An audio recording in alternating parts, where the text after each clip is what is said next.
Bonjour à tous et bienvenue dans la troisième partie des reportages consacrés au déplacement du Sporting de Charleroi à Bucarest. Dans la première partie, vous avez vu le voyage des supporters, la seconde, une présentation du match, dans la troisième, c'est la vidéo tournée à l'époque par les journalistes de Télésambre. Bon visionnage, allez les zèbres et surtout, sportez-vous bien.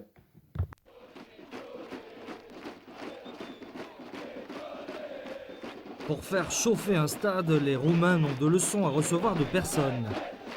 Et malgré une présence Carolo réconfortante dans la tribune, on a vite compris que les Zèbres allaient passer un mauvais moment dans le stade en fer à cheval du Rapid Bucarest. Et pourtant, la première occasion est pour le Sporting à la 9e minute sur un excellent coup franc de Gérard. Brognaud tente une reprise difficile au-dessus. 17e minute, première alerte sérieuse dans le camp de Charleroi. Le tir croisé d'Andrazi frôle le montant du but de Stojic. Et une minute plus tard, Tira sur la gauche parvient à centrer tête d'Andrazi repoussé par Stojic et reprise de Kirita qui marque.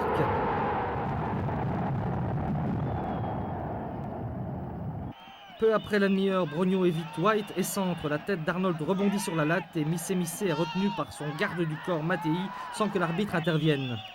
À une minute du repos, sur un autre bon coup franc de Gérard, Missé loupe l'occasion d'égaliser. Les Zèbres qui ont mouillé leur maillot en ont enfilé un sec pour la deuxième période. Le redoutable tir à centre pour Vladoiu qui manque la reprise.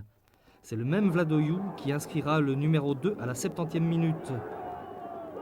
À nouveau Tira sur la droite cette fois, qui bénéficie d'un contre favorable et un très beau but du numéro 9 romain. 2-0, le match retour s'annonce difficile. Je pense qu'on a joué dans l'enfer aujourd'hui et j'espère que dans 2 semaines, ça aille la même chose. Et j'espère que l'homme en noir ne sera pas polonais parce que c'est chaque fois que ça tombe contre nous. Et j'en ai marre.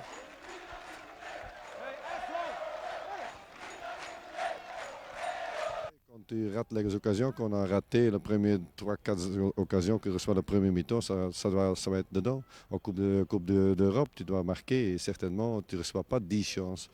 Mais oui, c'est déjà le passé et certainement on n'a pas aidé aussi par l'arbitre polonais parce que je trouve qu'il n'était pas neutre et ça je n'aime pas du tout. Surtout la fin du match, ça m'a frappé. Tu dois toujours soutenir le football offensif. Puis à ce moment-là, on reçoit encore un coup franc qui pouvait être dangereux. Et lui, il siffle à la fin de partie. Ça veut dire quelque chose. Le Sporting a fait le match que vous attendiez. Non, certainement pas. Vous êtes déçus. Un petit peu quand même, on attend le match retour. Et l'équipe de Bucarest? Fort techniquement, ça oui.